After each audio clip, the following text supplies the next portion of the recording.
नमस्कार दोस्तों, आज के इस वीडियो में आप सभी का स्वागत है। आप लोगों में से कुछ स्टूडेंट का कमेंट था कि सर डीसी पेपर 2 का जो है सविनय अवज्ञा आंदोलन के बारे में एक प्रश्न बता दीजिए।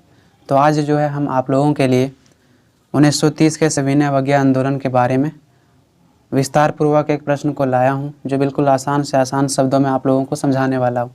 तो चलिए आज के इस वीडियो को बिना देर किए स्टार्ट करते हैं।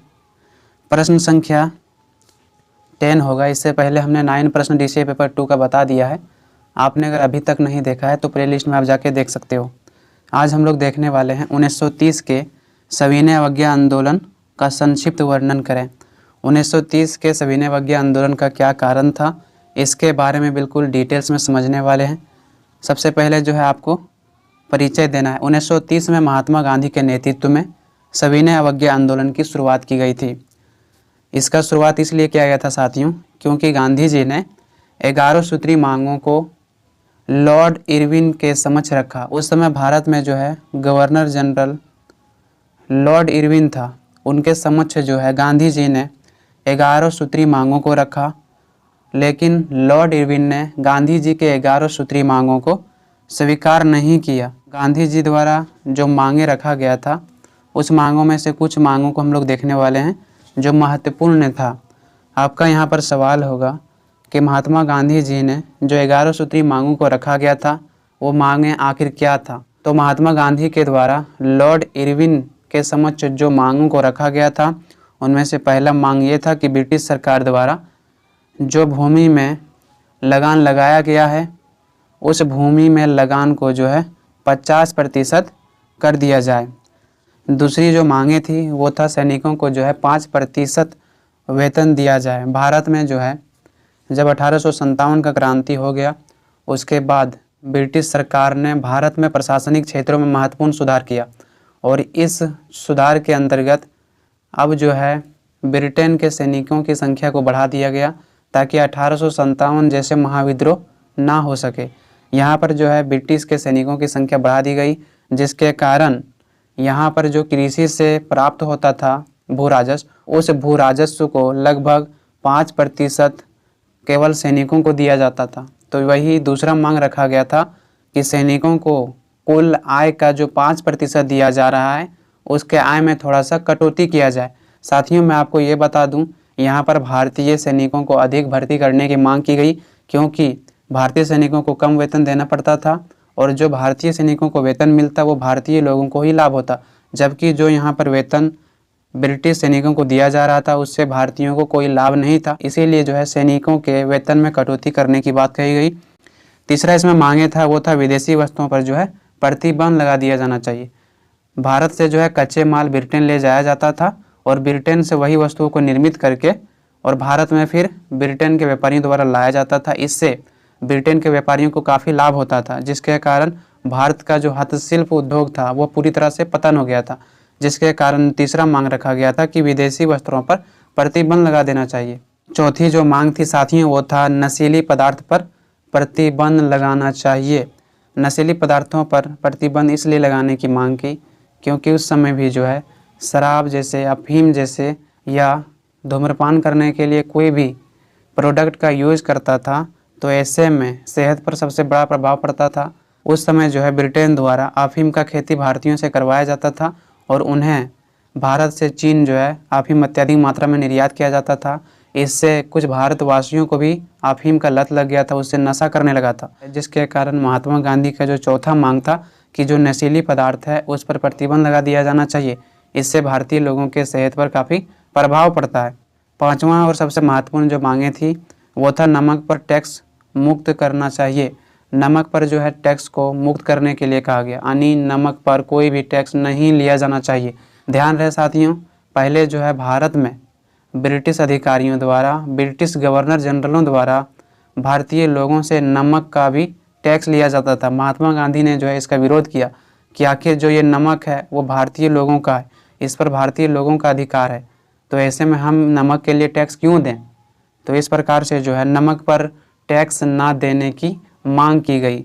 इन सभी मांगों को गांधी जी ने जो है वायसराय लॉर्ड इरविन के समक्ष प्रस्तुत किया, लेकिन इरविन ने इन सभी मांगों को मानने से इनकार कर दिया साथियों।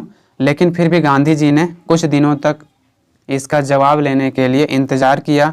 जब कोई जवाब नहीं आया तो गांधी जी ने जो है सविनय अवज्ञा आंदोलन की शुरुआत दांडी यात्रा से किया। महात्मा गांधी जी को लगने लगा था कि हमें अपना अधिकार तभी मिलेगा जब हम एक बड़ा आंदोलन करेंगे। इसीलिए जो है इन्होंने दांडी यात्रा से सविनय अवज्ञा आंदोलन की शुरुआत करी। अब देखते हैं साथियों कि दांडी यात्रा आखिर क्या थी। दांडी कानून एक नमक कानून था जो अंग्रेजों द्वारा लागू किया गया था। यानी कि साथियों दांडी कानून जो है एक नमक कानून था जो अंग्रेज अधिकारियों द्वारा भारत के लोगों के प्रति लागू किया गया था। गांधी जी ने जो ब्रिटिश सरकार से मांगे की उन सभी मांगों को ब्रिटिश सरकार ने अस्वीकार कर दिया। ब्रिटिश सरकार का अर्थ है वायसराय लॉर्ड इरविन ने उन सभी मांगों को अस्वीकार कर दिया जो मांगों को महात्मा गांधी जी ने इरविन के समक्ष रखा था, जिसके परिणाम स्वरूप जो है 12 मार्च 1930 को साबरमती आश्रम से गांधी जी और आश्रम से जो है लगभग 78 अन्य सदस्य मिलकर अहमदाबाद से चलकर 241 मील दूरी पर 5 अप्रैल 1930 को दांडी पहुंचा। दांडी जो है एक क्षेत्र का नाम है। वहां पर कब पहुंचा? 5 अप्रैल 1930 ईस्वी को। यानी कि जब लॉर्ड इरविन ने गांधी जी के मांगों को अस्वीकार कर दिया, उनको मानने से इनकार कर दिया, तो ऐसे स्थिति में जो है महात्मा गांधी जी ने 12 मार्च 1930 को साबरमती आश्रम से दांडी यात्रा प्रारंभ की। और इस दांडी यात्रा में महात्मा गांधी जी स्वयं एक थे और लगभग जो है 78 अन्य सदस्य मिलकर अहमदाबाद से चलकर लगभग 241 मील दूरी तक चला था। और वहां पर जो है 5 अप्रैल 1930 को दांडी नामक स्थान पर पहुंचा। और वहां पर पहुंचने के बाद अगले दिन 6 अप्रैल 1930 को गांधी जी ने एक मुट्ठी हाथ में नमक उठाया और नमक बनाकर नमक के कानून को तोड़ दिया, जिसके बाद देश के सभी लोगों को नमक कानून को तोड़ने के लिए कहा। महात्मा गांधी जी ने जब नमक बनाकर नमक के कानून को तोड़ दिया, उसके बाद महात्मा गांधी जी ने भारत के सभी लोगों से कहा कि सभी लोग अलग अलग क्षेत्रों में नमक बनाकर नमक के कानून को तोड़ दें। तो भारत के अलग अलग क्षेत्रों में सभी लोगों ने एक मुट्ठी नमक बनाकर नमक कानून को तोड़ दिया गया। उसके बाद नेक्स्ट हेडिंग बनाना है साथियों कि 1930 के सविनय अवज्ञा आंदोलन का नेतृत्व आखिर किसने किया था। तो 1930 में यह आंदोलन की शुरुआत जो है महात्मा गांधी के नेतृत्व में हुआ था। अगर बात करें सविनय अवज्ञा आंदोलन की शुरुआत किसके नेतृत्व में हुआ था, तो महात्मा गांधी जी के नेतृत्व में हुआ था। महात्मा गांधी जी ने दांडी चलकर नमक बनाया और नमक के कानून को तोड़ दिया और सभी को कहा कि अलग अलग क्षेत्रों पर सभी लोग नमक बनाएं और नमक के कानून को तोड़ दें। इस आंदोलन में भारत के सभी प्रदेशों के लोगों ने भी बढ़ चढ़कर भाग लिया। 6 अप्रैल 1930 ईस्वी को महात्मा गांधी द्वारा नमक कानून तोड़ने की प्रक्रिया शुरू हुई और 13 अप्रैल 1930 तक 200 लोगों ने झारखंड के 50 स्थानों पर नमक बनाकर नमक कानून को तोड़ दिया। यानी कि जब महात्मा गांधी जी ने 6 अप्रैल 1930 ईस्वी को एक मुट्ठी नमक बनाकर नमक के कानून को तोड़ दिया, उसके बाद 13 अप्रैल 1930 को पूरे भारत में सभी लोगों ने अलग अलग क्षेत्रों पर नमक बनाया और नमक के कानून को तोड़ दिया। झारखंड की बात करें तो झारखंड में लगभग 200 लोगों ने लगभग 50 स्थानों पर 50 क्षेत्रों में नमक को बनाया और नमक के कानून को तोड़ दिया। ये जो नमक का कानून था साथियों अंग्रेज़ों के लिए खुला चैलेंज था, जिसमें सभी भारतीय लोगों ने बढ़ चढ़कर भाग लिया, क्योंकि नमक एक ऐसा चीज़ है जो हर चीज़ों के लिए आवश्यकता होती है। ऐसे में अगर हमें नमक के प्रति टैक्स देना पड़े तो आखिर हम नमक का प्रयोग कैसे कर पाएंगे? बहुत अधिक टैक्स लिया जाता था। तो इस प्रकार से जो है बहुत बड़ी चुनौती अंग्रेज़ों को दी गई नमक कानून को तोड़कर। इसी समय भारत के सभी क्रांतिकारी नेताओं ने भाषण दिया, जिसमें विदेशी वस्त्रों, सरकारी स्कूलों का बहिष्कार किया गया। इसी समय जो है भारतीय नेताओं ने अलग अलग क्षेत्रों में भाषण दिया, जिसके कारण यहाँ पर जो है विदेशी वस्तुओं का बहिष्कार किया गया, विदेशी वस्त्रों का बहिष्कार किया गया। 16 अप्रैल को भारत के कई क्षेत्रों में हड़ताल रही। 3 मई को रांची में एक एसोसिएशन की बैठक हुआ, जिसमें विदेशी वस्तुओं का बहिष्कार पर प्रस्ताव पारित किया गया। भारत में नमक बनाकर नमक के कानून को तोड़ दिया गया।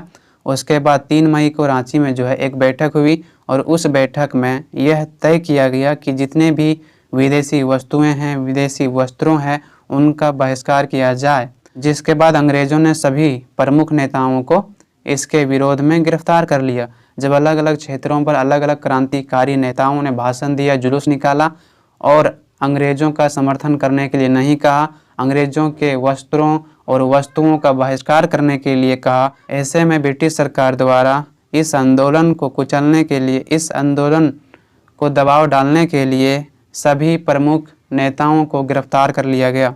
ब्रिटिश सरकार द्वारा सभाओं एवं जुलूसों पर प्रतिबंध। आपको जो नेक्स्ट हेडिंग बनाना है वो बनाना है ब्रिटिश सरकार द्वारा सभाओं एवं जुलूसों पर भी पूरी तरह से प्रतिबंध लगा दिया गया।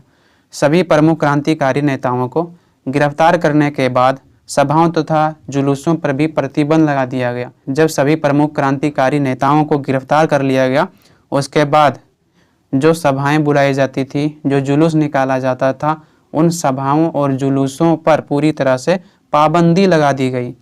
और 2 जून को 40 टाना भक्तों ने रांची में जुलूस निकाला, उसमें से 8 को बंदी बना लिया गया। इसी प्रकार से 2 जून को 40 टाना भक्तों ने झारखंड के रांची में जुलूस निकाला और उसमें लोगों को बढ़ चढ़कर भाग लेने के लिए कहा। अंग्रेज़ों के विदेशी वस्तुओं और वस्त्रों का बहिष्कार करने के लिए कहा। 20 जून को जामा मस्जिद में नमाजियों को पटना के सैयद अली रिजवी ने संबोधित किया, जिसमें कुछ लोगों को भी गिरफ्तार कर लिया। 20 जून को जामा मस्जिद में नमाजियों को पटना के जो सैयद अली अहमद थे, उन्होंने कहा कि 1930 के सविनय अवज्ञा आंदोलन में सभी लोग बढ़ चढ़कर भाग लें और विदेशी वस्तुओं, विदेशी वस्त्रों, विदेशी कॉलेजों, विदेशी स्कूलों को बहिष्कार करने के लिए कहा गया।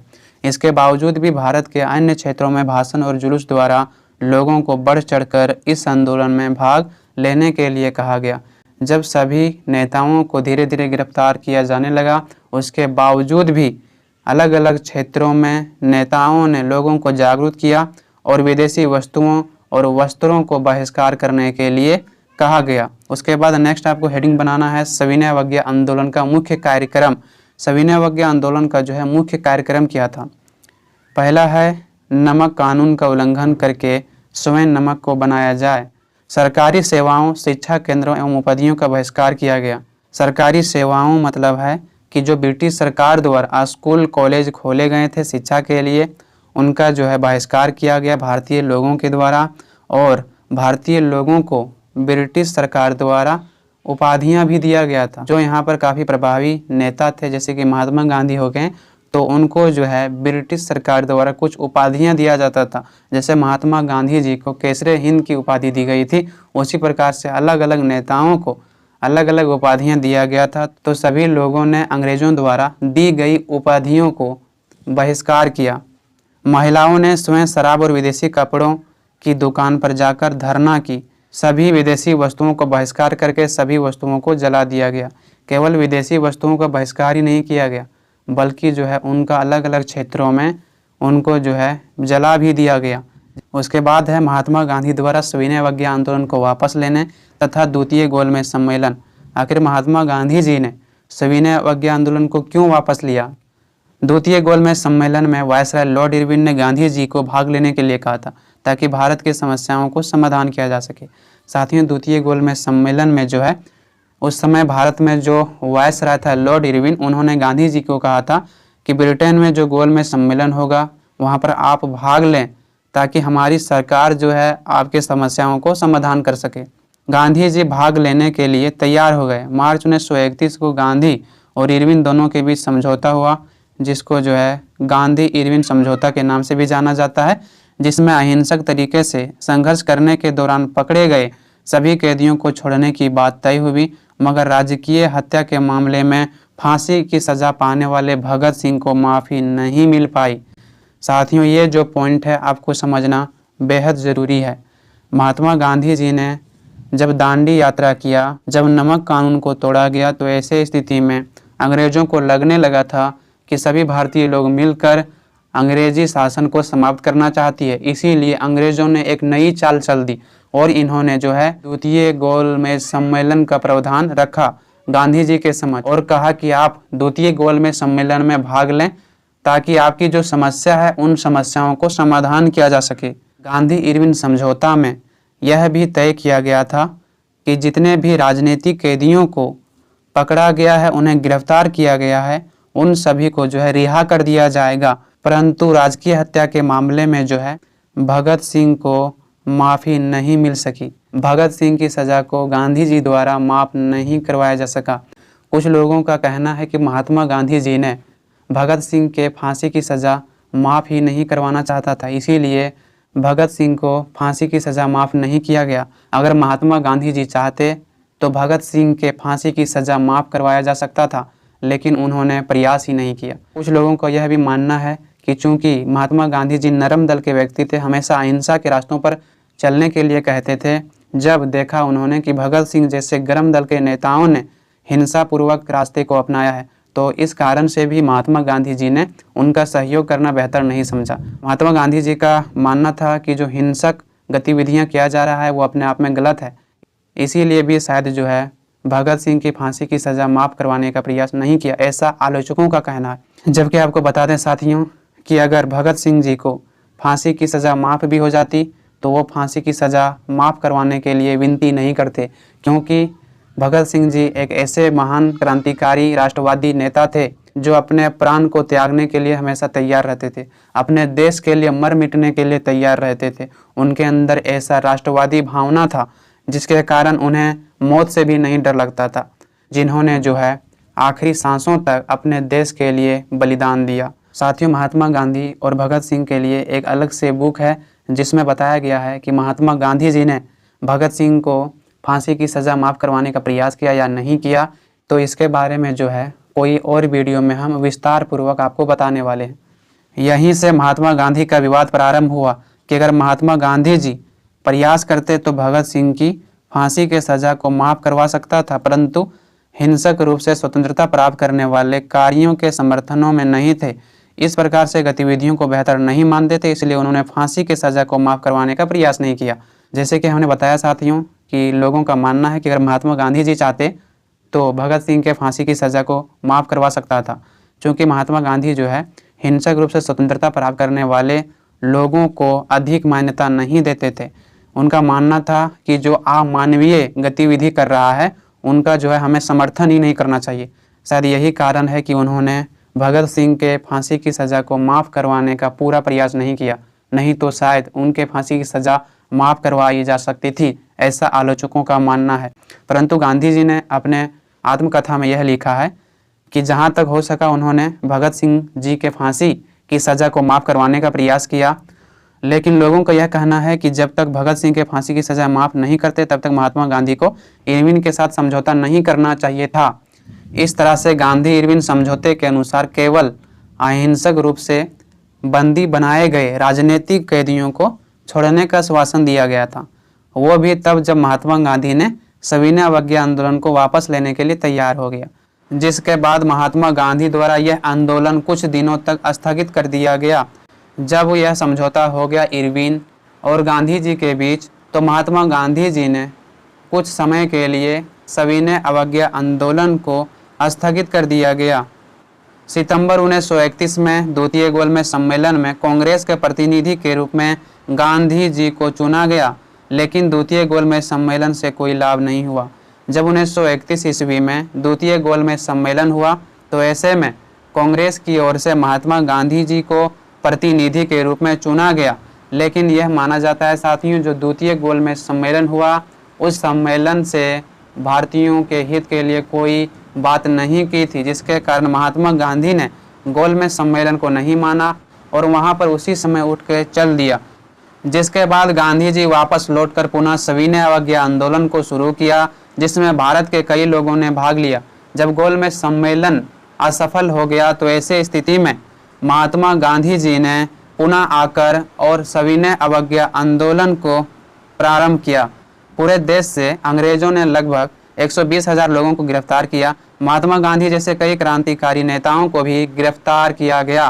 पूरे देश में जब यह आंदोलन बहुत तेजी से फैलने लगा, इसमें लोग बढ़ चढ़कर भाग लेने लगा, तो ऐसे स्थिति में पूरे देश में लगभग अलग अलग क्षेत्रों से 1,20,000 भारतीय लोगों को गिरफ्तार कर लिया गया था, जिसमें से कई प्रमुख क्रांतिकारी नेताओं को भी गिरफ्तार किया गया था ताकि इस आंदोलन का नेतृत्व ना कर सके और यह आंदोलन को दबाया जा सके। इसके बाद अंग्रेजों को इन सभी मांगों को मानना पड़ा और इस प्रकार से भारत के स्वतंत्रता संग्राम में सविनय अवज्ञा आंदोलन का भी महत्वपूर्ण योगदान माना जाता है। जब सभी लोगों ने अंग्रेजों के विरुद्ध संघर्ष किया तो ऐसे स्थिति में जितने भी मांगों को रखा गया था महात्मा गांधी जी द्वारा, उन सभी मांगों को अंग्रेजों को मानना पड़ा और यहाँ पर नमक के जो कानून था उस कानून को समाप्त करना पड़ा। इस प्रकार से भारत के स्वतंत्रता संग्राम में साथियों सविनय अवज्ञा आंदोलन का बहुत बड़ा योगदान माना जाता है। इस प्रकार से यहाँ पर समाप्त होता है साथियों। आई होप आप सभी को समझ में आया होगा। आप लोगों के लिए जो है कुछ अलग करने का प्रयास किया है। आपको अगर इस वीडियो से थोड़ी सी भी सहायता मिली हो तो कृपया करके एक लाइक और सब्सक्राइब करना ना भूलें साथियों। तो आज के लिए इतना ही। आप लोगों से बहुत जल्द मिलते हैं नेक्स्ट वीडियो में। धन्यवाद।